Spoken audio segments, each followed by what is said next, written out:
So today we're going to be diving into some actual hardware. No plugins, what a surprise. But today we're checking out what I would consider a studio utility kind of tool.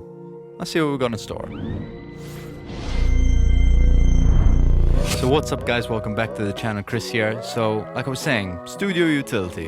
What are we going to check out? Well, I got sent this the other day from Attic Audio. Now, very proud to announce that Attic Audio is actually a Maltese company. Shout out and represent the local Maltesers. And this is actually a person I've known for quite a few years, but we've only just reconnected recently since I moved back here. And I've been following Attic Audio for a while. They make a couple of things, but this was something that took my interest, and it's always super convenient, I find, to have one of these in the studio. So this is what we're going to be looking at. Also really quick, if you enjoy this kind of content, don't forget to subscribe. The support really helps. We've got the Magic Hat passive reamp. Now, what is a reamp box? Well, as it says on the tin, it allows you to reamp. What does that mean? It means take a signal from out of your interface at line level, convert it to instrument level, and pass it through something like an amplifier or your guitar pedals, which is great because in a day and age where a lot of things are getting recorded straight into the computer, I know 90% of the guitars I'm recording tend to go DI into my computer, and then I'll stick a virtual amplifier on them, and that will be how they live for the rest of the production. I'm always interested in the idea of reamping. There is a bit of a process involved in terms of routing and, you know, setting up mics and this kind of thing, plugins to like send audio out or however your DAW deals with it. There's a process, whatever the case. But what I really enjoy about reamping is it gives you time to experiment and be creative and figure out something that you might have not necessarily tried before. Basically, we're going to dive into a bit of this, how to reamp with this. We're going to see what's possible. I'm going to send some guitars that I've recorded in this project out to my amplifier. We're going to try use some pedals, maybe even sending sounds just strictly through pedals and see what we get out of it. So just to give you a quick idea of what we've got here. So you can see we've got two outputs, two volume controls for each output, a ground lift button on each, as well as an impedance control, which is buried in there that you can access with a little screwdriver.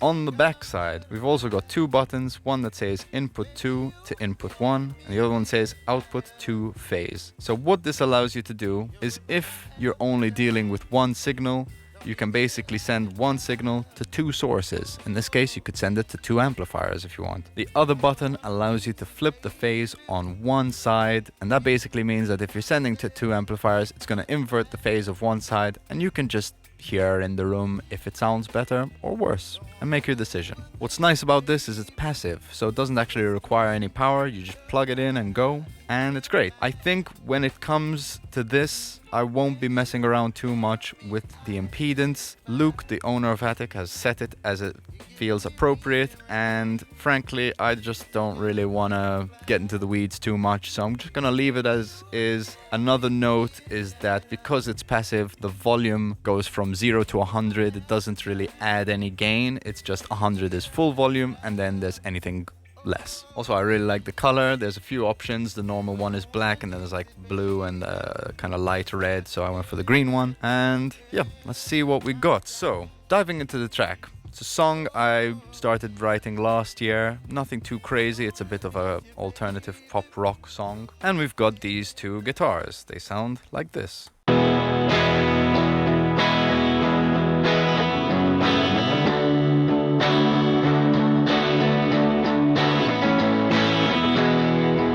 I want to try reamp them. Right now I'm using the UAD amps. I believe this is the Ruby, and we've also got the Woodrow. So two different flavors of amps.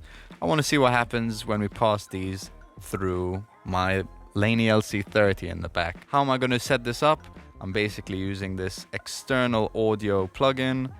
I am sending to a reamp channel that I've set up. It's basically, if I go into my console, it's a virtual channel, as you can see here, and I'm just sending that virtual channel to a queue that I have mapped to outputs 3 and 4. So outputs 3 and 4 in this case is going to send to the reamp, and then the reamp is going to come out, go into the amp, and then I've just set up an SM57 and a Sennheiser MD421. On the amp, I've got the 57 straight on and the 421 off axis. I'm going to spend a bit of time just listening to some noise, and I'll have one of the mics out of phase so that I can just line them up so they're in phase with each other. We're going to see how that goes. So now that we've got everything set in place, let's hear a quick before and after.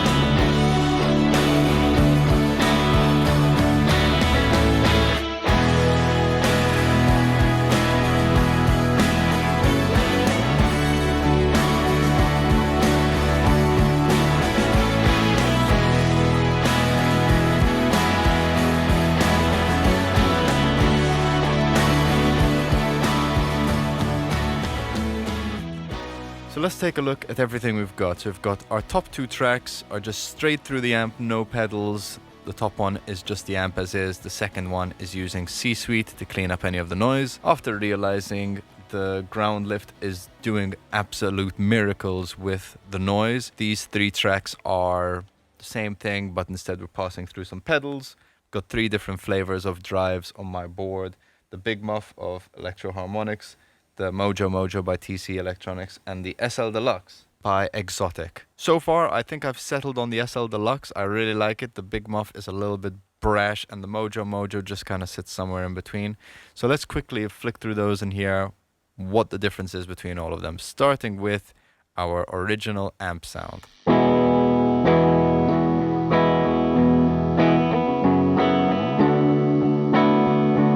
Then the amp sound with the noise cleaner.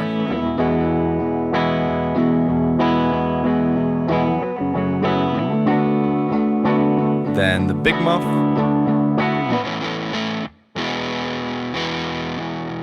A little bit brash. Mojo Mojo.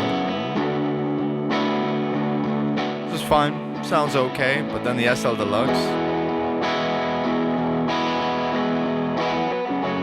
Just really fit the idea I was looking for. It's the SL Deluxe is kind of mimicking like a Marshall amplifier circuitry, so that's the kind of sound we're aiming for. You know, another thought I had was, do I keep one side the reamp, one side the digital amp? You know, we've got those options, but right now this is kind of the sound I'm settling on. I've also really preferenced the 421 mic, the off-axis 421. If I just play that in solo,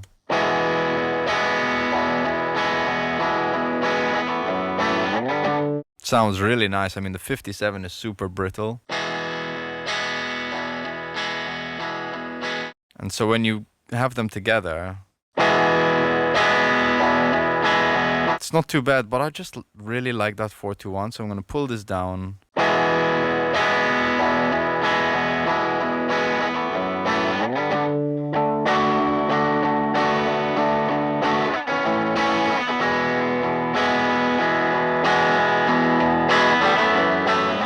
What have I ended up settling on? Now, comparing what I had before with the digital amps to this, it's different flavors for sure. I feel like the guitar we've recorded through the amp is a bit thinner, but personally I quite like how it stands out in the mix, especially because I'm not necessarily having to deal with the low end that I had in the original track. I have EQ'd it slightly, as you can see here. Especially this, we had quite a harsh sound poking through. That kind of sound. So I've just pulled that out. So this is what I've settled on. So far, the SL Deluxe was my favorite drive, so I've stuck with that. However, on one guitar, on the second rhythm guitar, on the 57, I've used the Mojo Mojo track. So even though it's the same performance, I've got 2 different tones, which has allowed me to basically just get a different sound on one side to the guitar on the other side, especially since it's running through the same amps. Unfortunately, I don't have the luxury of having numerous different amps to select from, but in this case, I do have some different drive flavors, so can have one mic go through one drive, one mic go through the other drive. And this is something you couldn't really do if you weren't reamping.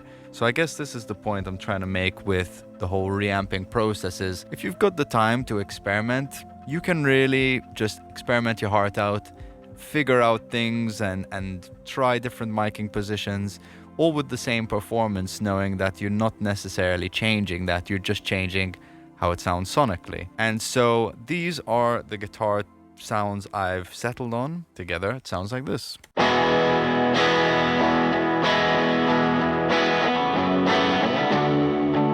And in context with the track,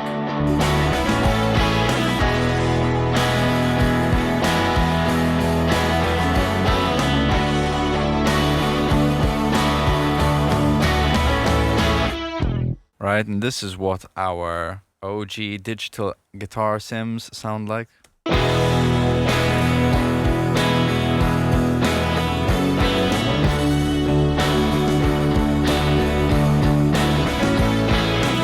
Back to ours.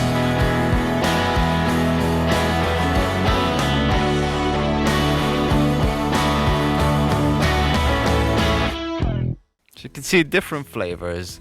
There's more low end, and maybe it's not as bright on the guitar sim. The reamp does sound a bit bashier, a bit thinner, more presence.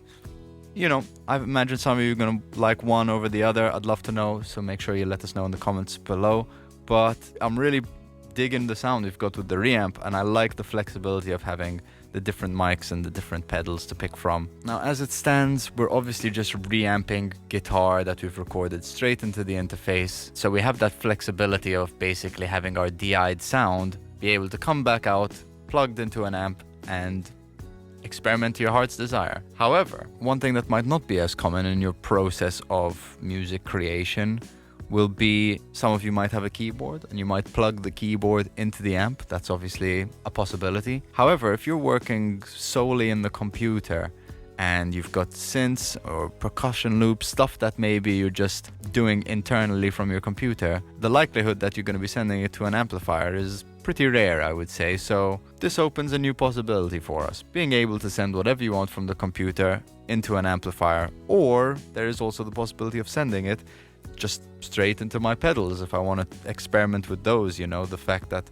I can take my signal from the interface, get it to the appropriate instrument level into my pedals, and then I can always go back into my interface using the high Z inputs because those are the correct impedance and level. So we can experiment with that. Let's try it. Okay, so here we've got one of my favorite piano instruments, hammers and waves. And say I wanted to run this specifically through my Strymon BigSky. It's looking a little bit dusty right now, but I do love this pedal. It's one of my first ever kind of premium purchases when I was playing in a band, and it's stuck with me since. Amazing reverb pedal. So let's try use some of the reverbs available in this on this piano. So to keep everything, latency and delay in check, I'm going to do that same thing, adding a little click at the start of the sample so that I know where to shift the audio if it has moved. And let's hear what this sounds like. I love that. Let's put it in. Okay, there we have it. Let's just shift that note over. Let's hear what this reverb sounds like.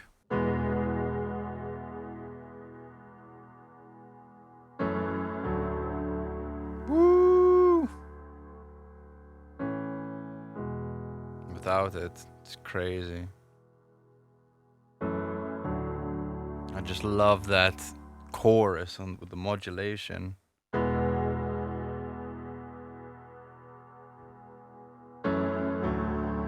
I'm curious if I had kickstart to the reverb.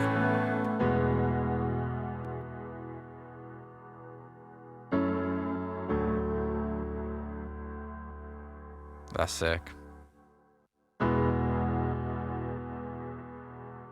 It's got that pumping flavor, but only on the reverb.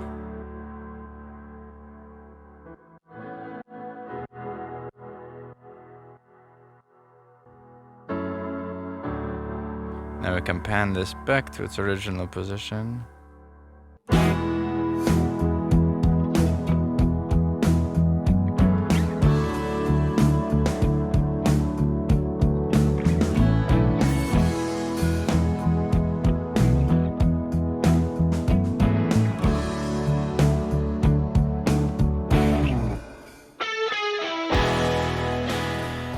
getting a little carried away here, but as you can see, super convenient tool to have in the studio.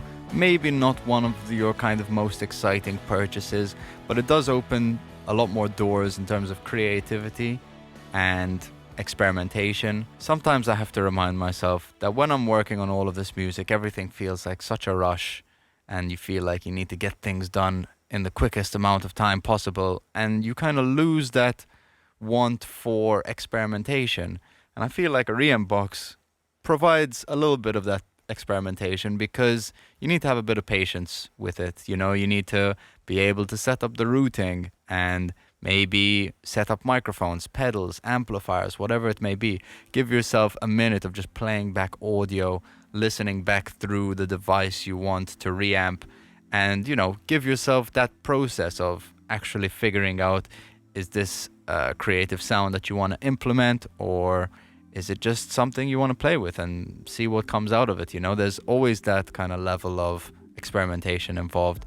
And I do really enjoy the process of reamping. It just usually takes a little bit more effort and preparation. Maybe something I wouldn't necessarily consider doing when I'm in a session with an artist, because that time is quite valuable and you don't really want to spend loads of time just rambling about with cables and routing and all of this stuff. I think with the artist, I always find getting the song on paper first is more important. And then if you have a day to yourself, go and reamp as much as you want, you know, and figure out some crazy sounds. If you've got it set up in your studio in a way that's very quick and accessible, then by all means go and experiment and send stuff to pedals and amps.